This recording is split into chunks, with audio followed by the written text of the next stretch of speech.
ഉപരാഷ്ട്രപതി തെരഞ്ഞെടുപ്പിൽ CP രാധാകൃഷ്ണന് പിന്തുണ തേടി BJP നേതാക്കൾ പ്രതിപക്ഷ നേതാക്കളുമായി കൂടിക്കാഴ്ച നടത്തിയേക്കും. ഉപരാഷ്ട്രപതി പദത്തിലേക്ക് മത്സരം ഒഴിവാക്കി സമവായത്തിലൂടെ കാര്യങ്ങൾ നീക്കാനാണ് BJPയും NDAയും ആഗ്രഹിക്കുന്നത് എന്ന് BJP ദേശീയ അധ്യക്ഷൻ JP നദ്ദ വ്യക്തമാക്കിയിരുന്നു.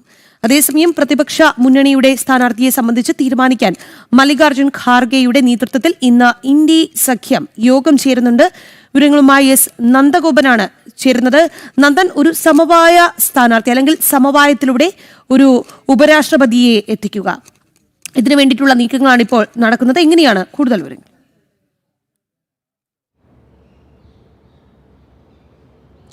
റഹി, മത്സരമുണ്ടായാൽ CP രാധാകൃഷ്ണന് അനായാസേന വിജയമാകും ഉണ്ടാകുക. കാരണം ലോക്സഭയിലും രാജ്യസഭയിലും BJPക്ക് വ്യക്തമായ ഭൂരിപക്ഷമുണ്ട്. നമുക്ക് ആ വോട്ട് നിലയൊന്ന് പരിശോധിച്ചാൽ 542 അംഗങ്ങൾ അല്ലെങ്കിൽ 543 നിലവിൽ 542 അംഗങ്ങളുണ്ട്. ഇതിൽ 293 പേർ ലോക്സഭയിൽ BJPയെ NDA പിന്തുണയ്ക്കുന്നതാണ്. അതായത് NDAയ്ക്ക് ലോക്സഭയിൽ നിന്ന് 293 വോട്ടുകൾ CP രാധാകൃഷ്ണൻ ലഭിക്കും. രാജ്യസഭയിൽ 129 അംഗങ്ങൾ NDAയുടെ ഭാഗമായിട്ടുണ്ട്. അങ്ങനെ 293ഉം 129ഉം കൂടി 422 വോട്ടുകൾ CP രാധാകൃഷ്ണൻ ലഭിക്കും. 394 വോട്ടുകൾ മാത്രം മതി സ്ഥാനാർത്ഥിയായി മത്സരിച്ച് വിജയിക്കുവാൻ വേണ്ടി, അല്ലെങ്കിൽ ഉപരാഷ്ട്രപതിയാകാൻ വേണ്ടി 394 വോട്ടുകൾ മതി. 28 വോട്ടുകൾ കൂടുതലായി ലഭിക്കും CP രാധാകൃഷ്ണൻ എന്നുള്ളതാണ്. അതായത് അനായാസേന വിജയം CP രാധാകൃഷ്ണന് സ്വാഭാവികമാണ്. മറിച്ചൊരു മത്സരത്തിലേക്ക് നീങ്ങുവാൻ BJPക്ക് താല്പര്യമില്ല എന്നുള്ളതാണ്, അല്ലെങ്കിൽ NDAയ്ക്ക് താല്പര്യമില്ല എന്നുള്ളതാണ് യാഥാർത്ഥ്യം. ഇത് സംബന്ധിച്ച് കഴിഞ്ഞ ദിവസം BJPയുടെ ദേശീയ അധ്യക്ഷൻ JP നദ്ദ തന്നെ കാര്യങ്ങൾ വ്യക്തമാക്കിയിരുന്നു. അദ്ദേഹം സൂചിപ്പിച്ചത് സമവായത്തിലൂടെ CP രാധാകൃഷ്ണന് പിന്തുണ നൽകുന്നതിന് വേണ്ടി, അല്ലെങ്കിൽ പിന്തുണ നൽകുവാൻ വേണ്ടിയുള്ള അഭ്യർത്ഥന പ്രതിപക്ഷ നേതാക്കൾക്ക് മുന്നിൽ വെക്കുന്നു. ഇതുമായി ബന്ധപ്പെട്ട് പ്രതിപക്ഷ നേതാക്കളെ നേരിട്ട് ഒരുപക്ഷെ BJP നേതാക്കൾ അവരുമായി കൂടിക്കാഴ്ച നടത്തുമെന്നുള്ള സൂചനകൾ തന്നെയാണ് ലഭ്യമാകുന്നത്. ഏതായാലും ഇതുമായി ബന്ധപ്പെട്ട് ഇന്ത്യ സഖ്യം ഇതുവരെയായിട്ടും നിലപാട് വ്യക്തമാക്കിയിട്ടില്ല.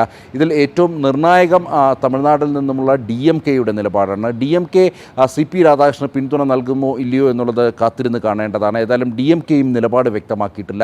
ഇതിനൊപ്പം തന്നെ NDAയിലെ സഖ്യകക്ഷികൾ, അത് ചന്ദ്രബാബു നായിഡു ആണെങ്കിലും നിതീഷ് കുമാർ ആണെങ്കിലും നേരത്തെ തന്നെ നിലപാട് വ്യക്തമാക്കിയിരുന്നു. പ്രധാനമന്ത്രി മുന്നോട്ട് വെക്കുന്ന സ്ഥാനാർത്ഥിക്ക് പൂർണ്ണ പിന്തുണയായിരുന്നു നേരത്തെ തന്നെ NDAയിലെ സഖ്യകക്ഷികൾ മുഴുവനായി മുന്നോട്ട് വെച്ചിരുന്നത്.